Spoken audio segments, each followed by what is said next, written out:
السلام عليكم ورحمة الله وبركاته. النهاردة يا جماعة جايبين لكم أنواع صواني الفطار. أنواع يا جماعة، أنواع صواني الفطار. تمام يا جماعة. صواني الفطار يا جماعة عندنا منها أكتر من شكل وأكتر من نوع، قلنا نفرج حضراتكم عليهم. تمام يا جماعة. عندنا الشكل اللي مع آيات دوت يا جماعة، الشكل الخشبي ده يا جماعة، الشكل الخشبانيوم ده يا جماعة شكل مكسر الدنيا. تمام. أهم حاجة يا جماعة لو عجبكم الفيديو ما تنسوش الاشتراك في القناة وتفعيل الجرس ليصلكم كل جديد. تمام يا جماعة. وطبعا قناتنا فيها كل شغل العروسة، كل ما يخص شغل العروسة هتخشوا على القناة هتلاقي عروض كتير بأمر الله. ماشي، ورينا شكل تاني كده يا إياد.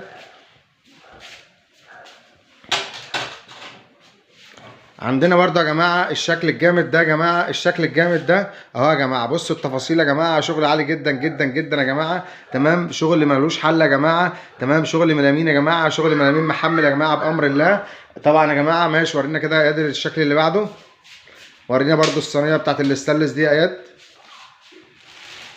طلعها من الكيس. بصوا يا جماعه الجمال، ما شاء الله. شغل تحفه يا جماعه. صواني الفطار يا جماعه بتاعت العروسه يا جماعه. صواني الفطار يا جماعه، سموها صواني الفطار، سموها صواني العشاء يا جماعه. الشغل ده لسه نازل جديد. ماشي، ورينا اللي بعديها كده يا اياد، المضلعه اللي لسه نازله جديد. تمام. عندنا برضه يا جماعه الشكل الجامد المضلع ده يا جماعه، لسه نازل جديد زي ما حضراتكم شايفين كده اهو، لسه نازل جديد. تمام اهو يا جماعه. اقلبها كده يا اياد برضه عشان بصوا يا جماعه، ديت الصواني ام رجل الملامين لسه نازله جديد يا جماعه زي ما حضراتكم شايفين كده. تمام.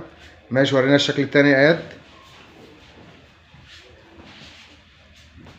ورينا الشكل التاني كده. تمام. بصوا يا جماعه، بصوا الرقه، بصوا الشغل والتفاصيل يا جماعه. شغل عالي جدا جدا جدا ومحمله يا جماعه. تمام. ماشي، ورينا الشكل الاخير كده يا اياد. ورينا الشكل الاخير كده. بصوا يا جماعه الجمال. لو عجبكم الفيديو يا جماعه ما تنسوش اللايك، اشتراك، تفعيل الجرس ليصلكم كل جديد. ما تنسوش يا جماعه ان لو اي عروسه عاوزه تعرف الاسعار، عاوزه تعرف التفاصيل بتاعه جهاز العروسه كله، كل حاجه موجوده على القناه بامر الله. لو عجبك الفيديو ما تنساش اللايك، اشتراك، تفعيل الجرس ليصلكم كل جديد. والسلام عليكم ورحمه الله وبركاته.